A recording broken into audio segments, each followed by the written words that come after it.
je ne sais pas si vous vous souvenez, à Rotterdam, donc c'était une petite ville, il y avait des centaines de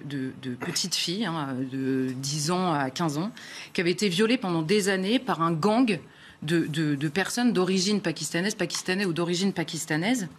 Et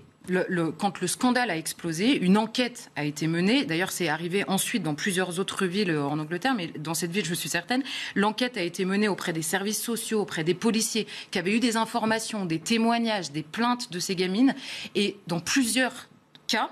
les services sociaux, les personnes qui avaient entendu dire ça, avaient dit oui, mais on n'a rien fait parce qu'on avait peur de l'accusation de racisme.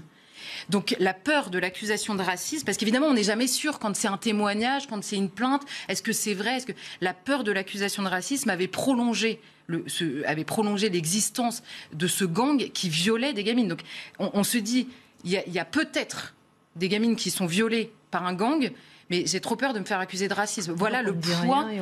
poids de cette intimidation permanente sur l'accusation de racisme ou d'islamophobie, sans compter que, évidemment, quand on dit telle personne a un comportement qui nous fait peur, étant donné tout ce qui se passe aujourd'hui dans la société, je ne vois pas qui on vise d'autre que la personne qu'on est en train de viser en l'occurrence.